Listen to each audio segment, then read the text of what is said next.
নবী সাল্লাল্লাহু আলাইহি ওয়াসাল্লাম এমন করে দেখতে পাওয়া যায় বিশ্ব নবীর জামাতা হযরত আলী রাদিয়াল্লাহু তাআলা আনহু এমন করে দেখতে পাওয়া যায় ফজরের নামাজটা আদায় করলেন। তিনি ফজরের নামাজটা আদায় করে রাস্তা দিয়ে টুক টুক টুক টুক টুক টুক করে হেঁটে হেঁটে চলে যাচ্ছেন। আল্লাহর নবী দয়ার নবী আমার হাবিবুল্লাহ জনাবে মুহাম্মদুর রাসূলুল্লাহ সাল্লাল্লাহু আলাইহি ওয়াসাল্লাম দেখলেন হযরতে আলীকে মাথাটা নিচু করে তিনি রাস্তা দিয়ে টুক টুক করে হেঁটে যাচ্ছে। মনটা বড় খারাপ। আল্লাহর নবী আলীকে ডাকলেন, বাবা আলী, ও বাবা আলী, তুমি রাস্তা দিয়ে হেঁটে হেঁটে যাচ্ছ বাবা, তোমার মনটা কেন খারাপ? তোমার মনটা কেন খারাপ? তুমি মাথাটা নিচু করে কেন যাচ্ছ? আল্লাহর নবী দয়ার নবী আমার যেই জিজ্ঞাসা করেছে হযরতে আলী ওই সময়তে রাসূলুল্লাহকে ডেকে বললেন, ইয়া রাসূলুল্লাহ, ইয়া হাবিবাল্লাহ, হুজুর আজকে 4টে দিন হয়ে গেল, আজ 4 দিন আমার বাড়িতে খাবার মতো কিছু নাই, আমার ঘরেতে খাবার মতো আর কিছু নাই। আমি আলী বড় ভুকা আছি, 4 দিন না খেয়ে আছি। শুধু আমি আলী না খেয়ে নেই, আমার বিবি ফাতেমা, জান্নাতের সন্তানিনী ফাতেমা, এই ফাতেমা না খেয়ে আজকে 4 দিন আছে। হযরত হাসান হোসেন আছে, এদের কারোর খাওয়া হয় না। আল্লাহর নবী সহ্য করতে পারলেন না। আল্লাহর নবী এই কথাটা যখন শুনলেন আর সহ্য করতে না পেরে গেলে হযরত আলীকে ডেকে বললেন, ও আলী, ও আলী, যাও, চলে যাও, রাস্তাটা ধরে সোজা চলে যাবে, যে দেখতে পাবে একটা খাজুর গাছকে তুমি দেখতে পাবে, ওই খাজুর গাছের কাছে গিয়ে বলবে বিশ্ব নবী খাজুর দিতে বলেছে, যাও, চলে যাও। আল্লাহ নবী দয়ার নবী আমার যেই বলেছেন হযরতে আলী সোজা চলে যাচ্ছেন। যেতে যেতে দেখতে পেলেন ওই রাস্তা ধারে একটা খরমা গাছ, খাজুর গাছ আছে। আলী ওই গাছের কাছে গিয়ে দেখতে পেলেন আল্লাহ নবী আমার যে ঠিকানাটা বলেছেন, যে জায়গার কথা বলেছেন, ওই জায়গাতে একটা খাজুর গাছ আছে, কিন্তু খাজুর গাছে একটাও পাতা নেই। কে পাঠিয়েছে? আমরা তো অজুহাত দেই, ইবাদত না করার জন্য অজুহাত দিচ্ছি। হযরত আলীকে বলছেন, আলী তুমি যাবে, এই সামনে গিয়ে যে রাস্তার ধারে দেখবে একটা খাজুর গাছ আছে, ওই খাজুর গাছে গিয়ে বলবে, ওই খাজুর গাছকে গিয়ে বলবে বিশ্ব নবী আমার পাঠিয়েছেন কিছু খাজুর দিতে, খরমা দিতে বলেছে। আলী গিয়ে দেখছেন খরমা গাছ, যে খাজুর গাছটা আছে, খাজুর গাছ আছে কিন্তু একটা পাতাও নেই, যা আছে সব শুকিয়ে গেছে। খাজুর তো দূরের কথা, পাতাই তো শুকনো। আচ্ছা, মনটা ভালো হবে না খারাপ হবে?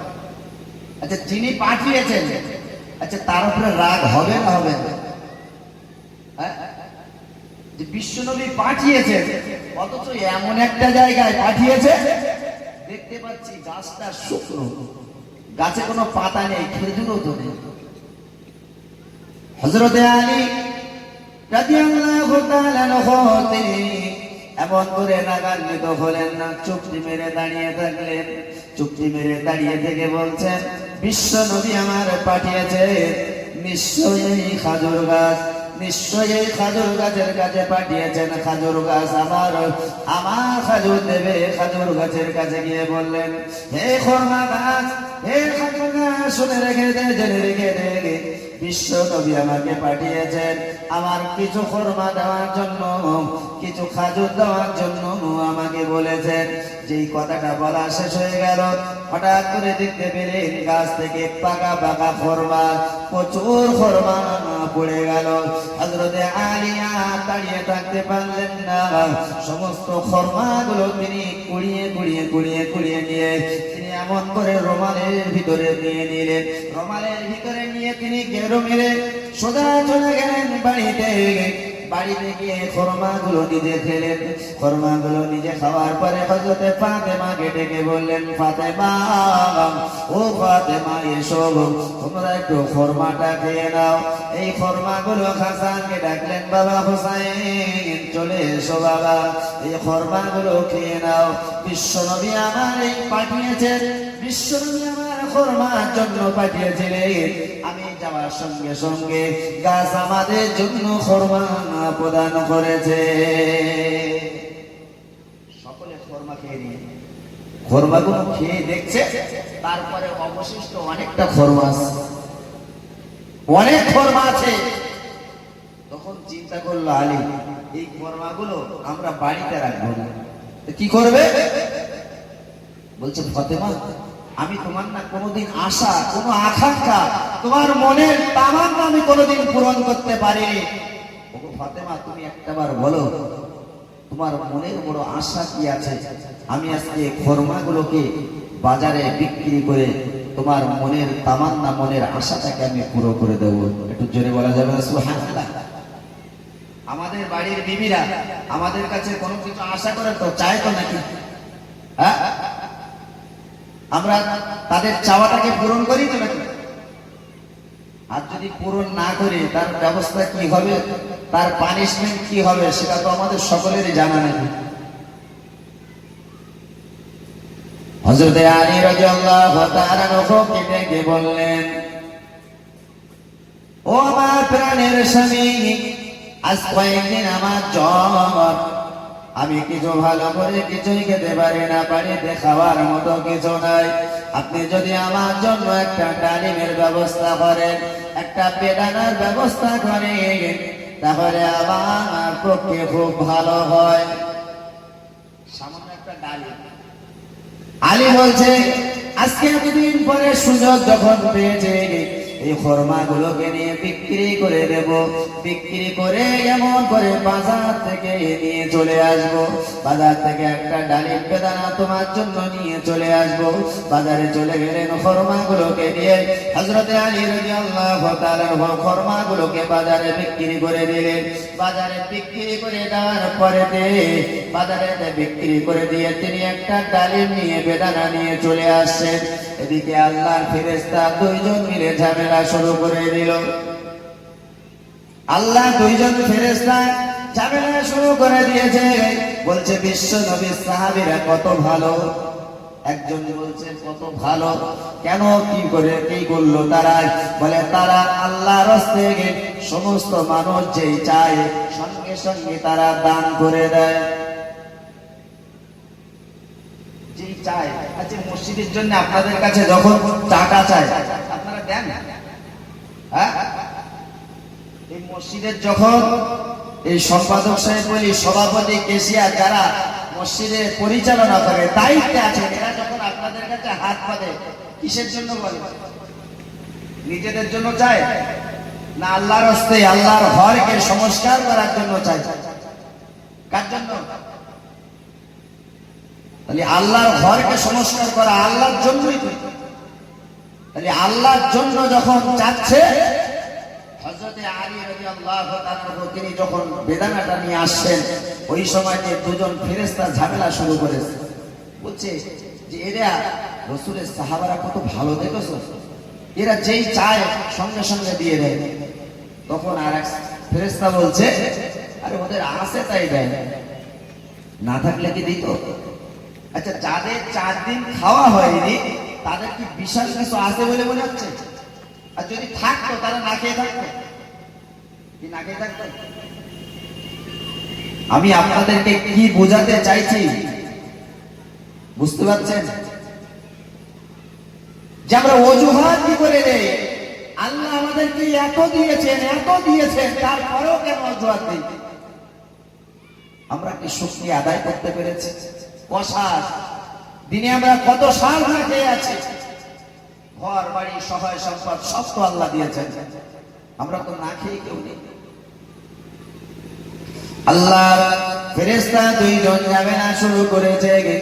ওই সময় একজন বলল, তাহলে দেখো, আল্লাহ পাক রব্বুল আলামিন ওই সময় দুজন ফেরেশতা ঝামেলাটা দেখে বললেন, তাহলে আমার আলীকে তোমরা একটু পরীক্ষা নাও, আমার আলী আমাকে কতটা ভালোবাসে, আমার আলী আমাকে কতটা মহব্বত করে। যে আলীর 4টে দিন খাওয়া হলো না, আমার রাসূলুল্লাহ তিনি পাঠিয়ে দিলেন, কিছু খরমা দিয়ে দিলেন। এই গাছ থেকে খরমাগুলো নিয়ে নিজেরা খেলেন, আর খাওয়ার পরে কিছু খরমা অবশিষ্ট বিক্রি করে দিলেন বাজারে। বাজারে বিক্রি করার পরে যে পয়সাটা হলো, তা থেকে একটা বেদানা নিয়ে তিনি চলে আসলেন। এই বেদানাটা যখন নিয়ে চলে আসছেন, হঠাৎ করে দেখতে পাই একজন বৃদ্ধা মানুষ, ভালো করে জানতে পারে না, দুর্বল মানুষ এসে হাজির হয়ে গেল। ও ভাই আলী, ও ভাই আলী, আমি বড় ক্ষুধার্ত, আজ কয়েকদিন আমার খাওয়া হয় না। আপনার কাছে যে বেদানাটা আছে, আপনি আমাকে যদি দেন, আমার ক্ষুধাটা নিবারণ হয়ে যাবে, আমার তৃষ্ণাটা মিটে যাবে। হযরতে আলী ওই সময় থেকে বলেছিলেন, ওগো বৃদ্ধ মানুষ, না না না, আপনি আমার কাছে দাবি করবেন না। আমার বিবি আমার কাছে যত আবদার করে, আমার বিবির আবদার কখনো আমি পূরণ করতে পারি না।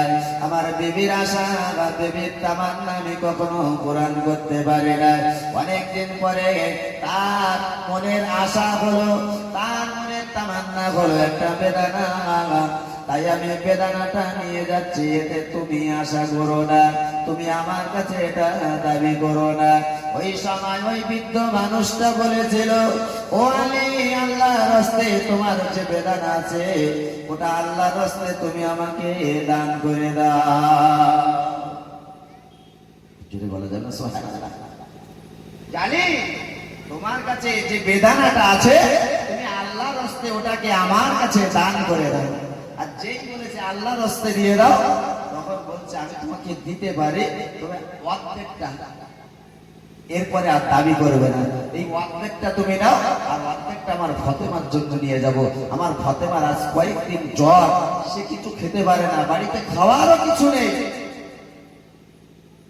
আজকে ফাতেমার জন্য আমি একটু নিয়ে যাব, তুমি যেন দাবিটা আর করো না। প্রত্যেকটা কাটলেন, প্রত্যেকটা কেটে বললেন, আলী, ও আলী, তুমি একটু দাঁড়াও, তোমার পাশে বসে বসে আমি এই বেদানাটা একটু খাই।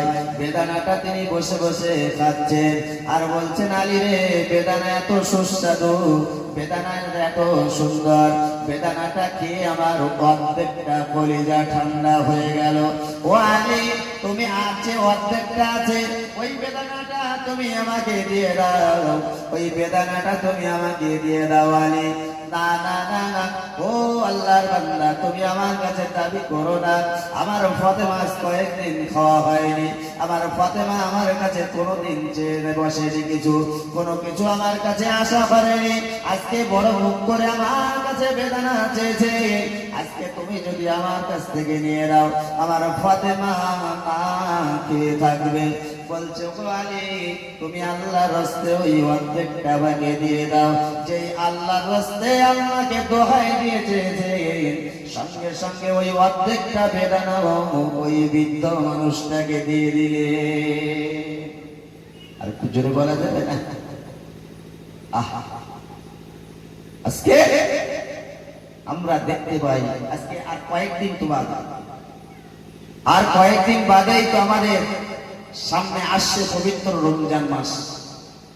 এই রমজান মাসে আল্লাহ এত মর্যাদা দিয়েছে, আমরা ইফতার করি, আমরা অনেকে ভালো মন্দ ইফতার করি। অনেকের বাড়িতে আমরা দেখি যে তারা সামান্য ছোলা কি একটু মুড়ি, এই শুকনো মুড়ি আর একটু ছোলা দিয়ে ইফতার করি। অনেকে আমরা এমন এমন ইফতার করি, বাড়িতে এমন এমন টেবিল সাজিয়ে রাখি, সামনে প্লেটে সাজিয়ে রাখি, দেখতে পাই যে তাদের এই টেবিলে সাজানো ইফতার গুলো আমরা অনেকে খেতে পারি না, নষ্ট করে ফেলে। কি এমন মানুষ সমাজে আছে না? নেই? হ্যাঁ, প্রচুর মানুষ আছে, কিন্তু কত মানুষের খাওয়া হয় না জানেন? আল্লাহ ফেরেশতারা দুজন যে ঝামেলা করছিল, তারা আসলেন, তারা এসে পিঠ দোষে যে হযরতে আলী রাদিয়াল্লাহু তাআলা ওর কাছে চাইলেন, এই বেদানাটা তিনি দিতে প্রথমে চাননি, যে আল্লাহর হস্তে চেয়েছেন সঙ্গে সঙ্গে দিয়ে দিলেন। প্রথম অর্ধেকটা দিয়ে দিলেন, তারপরে দিতে রাজি হলো না, আবার যে আল্লাহর হস্তে চেয়েছেন দিয়ে দিয়েছেন। তিনি দেওয়ার পরে মনটা খারাপ করে সোজা বাড়িতে চলে গেলেন। মনটা খারাপ, ফাতেমার সঙ্গে তিনি কথাটা বলছেন, বলে নিজেরা ঘরের মধ্যে মনটা খারাপ করে আছেন। আল্লাহর নবী, দয়ার নবী আমার, তিনি এমন করে মসজিদে নববীতে বসে আছেন সাহাবায়ে কিরামদেরকে নিয়ে। তিনি এমন করে যখন বসে আছেন, আল্লাহ পাক রব্বুল আলামিন এই দৃশ্যটা দেখে এত পছন্দ হয়ে গেল। আল্লাহ পাক রব্বুল আলামিন জিবরিলকে ডেকে বললেন, ও জিবরাইল, দেখেছো আমার আলী আমাকে কতটা ভালোবাসে, আমার আলী আমাকে কতটা মহব্বত করে, আলী আমাকে কতটা মানে, আলীর বিশ্বাস আমার উপরে কতটা, যে যেই আমার নাম করলে সঙ্গে সঙ্গে আলী সব বেদনাটুকু দিয়ে দিল।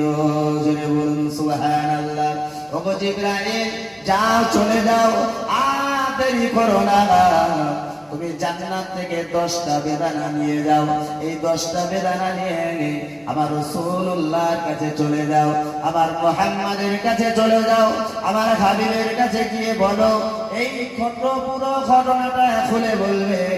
এই 10টা বেদানা যেন আলীর বাড়িতে পৌঁছে যায়, কারণ আলী আমাকে বড় দৃঢ় বিশ্বাস করে, আলী আমাকে ভালোবাসে, তাই তার প্রতিদান হিসাবে একটা বেদানা দিয়েছে বলে আমি তার জন্য 10টা বেদানা, জান্নাতি বেদানা তার জন্য দিয়ে দিলাম।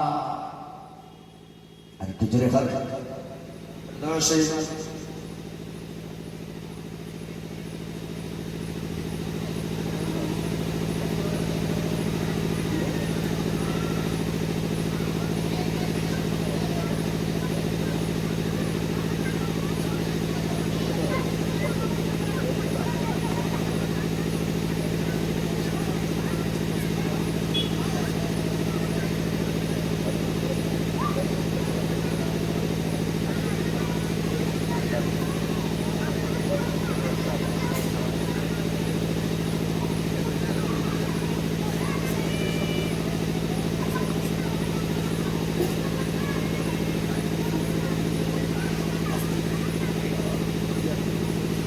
তো ভাইরা আমার, আজকে এই যে হযরতে আলী রাদিয়াল্লাহু তাআলা আনহু যে জিনিসটা আমরা দেখলাম,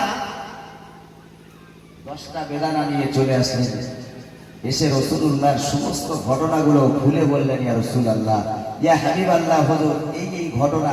তাই আল্লাহ পাক রব্বুল আলামিন হযরতে আলীর জন্য 10টা বেদানা তিনি দিয়েছেন। জোরে বলুন সুবহানাল্লাহ। তিনি 10টা বেদানা নিয়ে হযরতে সালমান রাদিয়াল্লাহু তাআলা ছিলেন, এই সালমান রাদিয়াল্লাহু তাআলাকে বললেন, এ সালমান, যাও তুমি এই 10টা বেদানা নিয়ে হযরতে আলীর বাড়িতে চলে যাও, আমার আলী সে বড় মনটা খারাপ করে আছে, আমার আলীর কাছে এটা পৌঁছে দাও। জোরে বলুন সুবহানাল্লাহ। আল্লাহর ফেরেশতা যে 10টা বেদানা দিয়ে দিলেন হযরতে সালমান রাদিয়াল্লাহু তাআলা 10টা বেদানা দিয়ে এমন করে সোজা চলে গেলেন হযরতে আলীর বাড়িতে। আলীর বাড়িতে দিয়ে দরজায় টোকা মারে, ভাই আলী, ও ভাই আলী, দরজাটা খুলে দাও, দরজাটা খুলে দাও। দরজাটা যেই কিনা খুলে দিলেন, দেখতে পাওয়া যায় দরজা খোলার সঙ্গে সঙ্গে হযরতে আলী রাদিয়াল্লাহু তাআলা কে বললেন, আল্লাহ পাক রব্বুল আলামিন তোমার জন্য এই বেদানা গুলো পাঠিয়ে দিয়েছে। জোরে বলুন সুবহানাল্লাহ। হযরতে আলী রাদিয়াল্লাহু তাআলা ওই বেদানা গুলো নিয়ে গুনছেন, 1 2 3 করে গুনছেন। গুনতে গুনতে দেখতে পেলেন ওর ভিতরে 9টা বেদানা আছে।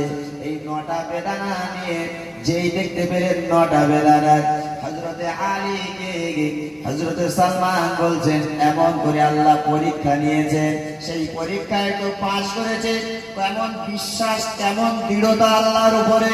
আমি সালমান, আমি একটু পরীক্ষা করে দেখতে চাই। তিনি একটা একটা বেদানা তিনি জামার ভিতরে লুকিয়ে রাখলেন, জামার ভিতরে লুকিয়ে রেখে 9টা বেদানা দিয়ে দিলেন। এ ভাই আলী, এই বেদানাগুলো তুমি নিয়ে নাও। তিনি একটা, দুটো, তিনটে করে গুনতে গুনতে দেখতে পেলেন 9টা বেদানা। বলে আল্লাহ পাক রব্বুল আলামিন যদি আমার জন্য বেদানা পাঠিয়ে দেয়, তাহলে তিনি তো পুরোপুরি একটার বদলে একটার বিনিময়ে তো আমার জন্য 10টা দেবেন। তিনি একটা কম দিয়েছে, মানে এটা আল্লাহর পক্ষ থেকে না। বিশ্বাস কতটা আল্লাহর উপরে? আমরা ভরসা রাখতে পারিনি যে আল্লাহর ইবাদত করলে আল্লাহ আমার সবকিছু দেখবে, যে আল্লাহর আমরা নামাজ পড়লে, সিজদা করলে, রুকু করলে, আমরা যদি আল্লাহর হুকুমগুলো মেনে চলি, খাওয়ার দায়িত্ব আল্লাহ তো তিনি নিজেই নিয়েছেন।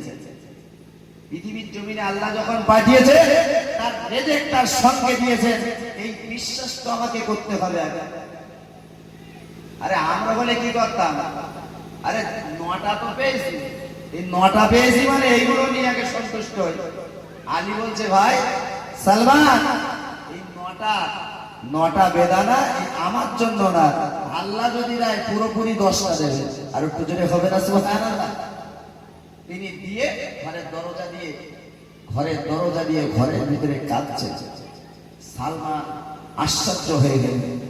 আবার রাসূলুল্লাহ সাহাবী আশ্চর্য হয়ে তিনি বাইরে দাঁড়িয়ে দাঁড়িয়ে কাঁদছেন অঝর নয়নে। আলীর ঈমান এতটা পাকা, আলীর বিশ্বাস এতটা,